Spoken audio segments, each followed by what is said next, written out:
Hi, good morning. I hope you folks are having a great Monday morning. Now, I'm gonna, just browsing and I just want to share some information. Once again, Papua New Guinea in the past 24 hours is just, it's unbelievable to see the size quake they're getting over there in Papua New Guinea. It's literally anywhere between 4.6 to like 5.7. And let me put it like this, and I'm actually being nice about it. I think they probably got maybe 50 of them, probably even more.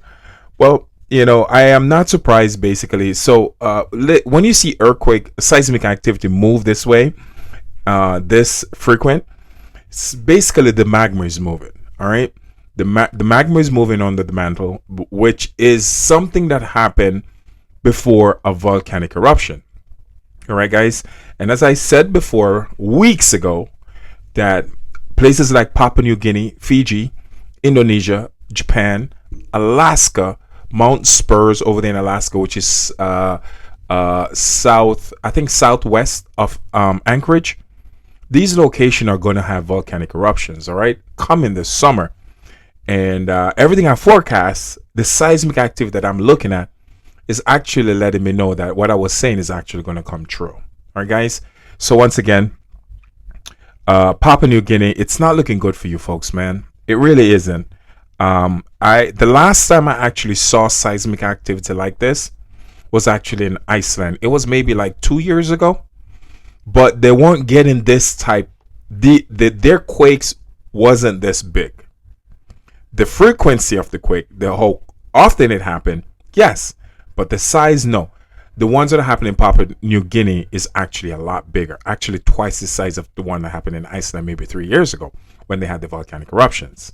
So this tells me that it's going to trigger a lot of quakes. What's happening right now in Papua New Guinea, which I'm going to post a picture of what's going on in Papua New Guinea at the end of my video. So look at the photo so you can actually have a clear idea of how bad the seismic activity is happening over there. I will leave you a picture at the end of the video, so you got to watch the video until the end.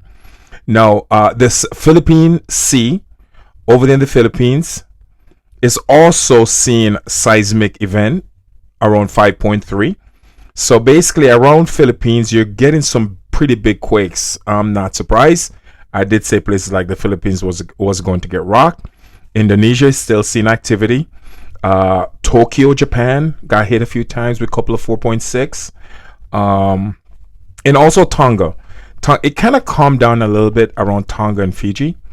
But it's going to pick back up. All right, guys, because what's happening over here, basically the center of everything right now is around Papua New Guinea, and it's just going off. And this is just going to trigger earthquake all over those areas. So once again, places like Indonesia, Japan, Philippines, Taiwan, Myanmar over there in Thailand, you guys are still going to get quakes, guys. This is not the end of it. This is not the end of it, man. I keep telling you, this is actually the beginning of what's coming. Now, also north of New Zealand, we'll also see some activity. Not much, but let me go all the way back to Alaska. Alaska, there's some quakes coming your way. Not that big, but a lot of quakes coming your way. A lot of 2.8 is coming your way. All right. Now, a swarm of quake is actually happening in New Mexico. A barrage of earthquakes. I think New Mexico got hit maybe around 10 of them, a little over 10.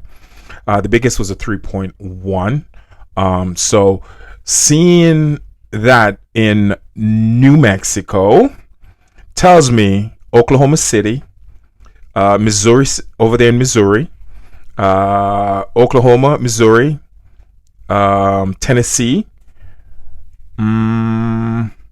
So basically, the swarm of quake that's happening now in New Mexico is going to trigger earthquake in Missouri, Oklahoma, Tennessee, anywhere between Missouri and Kansas.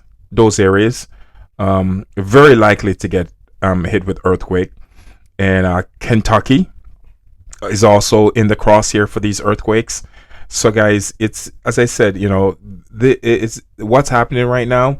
It's something, it's out of our control. The best we can do is to have knowledge of what's going on And guys, it's hard. I know. I get a lot of questions. People saying, "How should I prepare?" Guys, I can't really tell you how to prepare. I'm just giving you the information. Sometimes you got to go on the limb and go on the limb yourself and do your own due diligence, do your own research. Because I'm not where you're at. I don't see your terrain.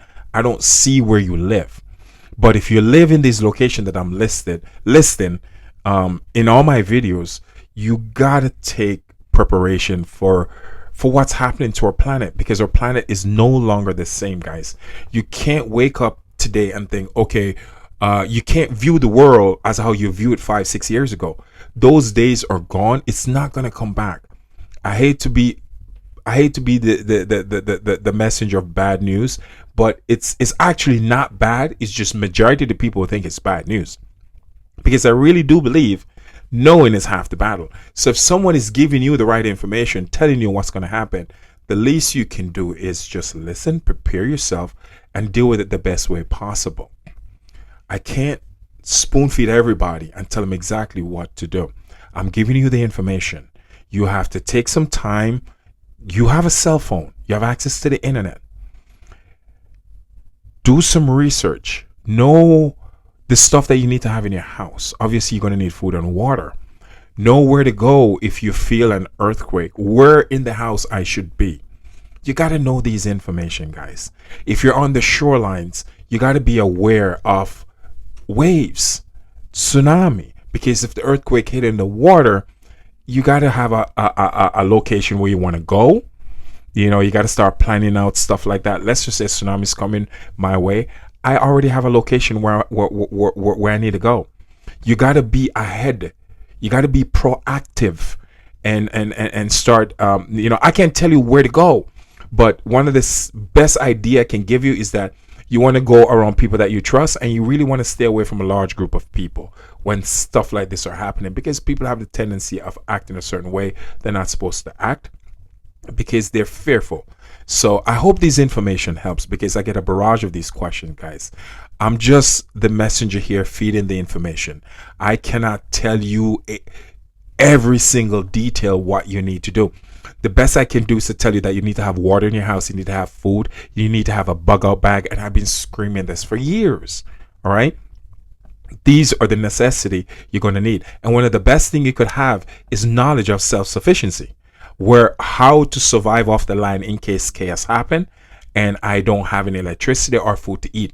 What are the edible plants I can eat? How can I turn clean water into dirty water, into clean water so I can drink it and I survive?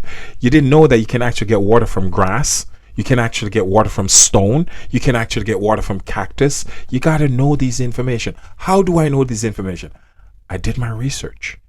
I spend a couple of minutes and I read something which enlighten me and give me the knowledge that I need. So once again, Papua New Guinea is popping off the chain. I hope this information helped, guys. And if you're there, pay attention, man. You guys are going to have a volcanic eruption. Volcanic eruption is going to be in Japan this summer, Papua New Guinea, Indonesia, Alaska. You're also going to see volcanic eruption off the coast of Oregon sometime this year, and Mount St. Helens in Washington. And again, the New Mexico is having a barrage of earthquakes, which is going to trigger earthquakes in location like Oklahoma, Tennessee, Missouri, Kansas. Those locations on the New Madrid fault line in the next couple of days coming are going to get hit because of what's happening in New Mexico right now. A barrage of earthquake is going off. I know you're not going to hear it in the mainstream. They can't tell you guys this. So please don't ask that question anymore. All right? Because I already know they're not going to tell you. Because a gag order was actually written in 1981 by Ronald Reagan. They are not supposed to talk about this. I know what's causing it because of an incoming planet from a binary system. They can't tell you this. I can, they can't. I'm not working for a news station. I'm doing this completely independently. And I'm doing it because I care for humanity. I know not everyone is going to survive this. I already know that. It's not meant for everyone to survive what's coming. But I'm trying to give as much people the information as possible so I can help as much people as I can. And that is the only reason why I do this. It's not to spread fear. It's actually to help people and to help them prepare for the future. All right? And I promise you it's coming. And don't ask how I know. I know. It's not if, it's when. Thank you.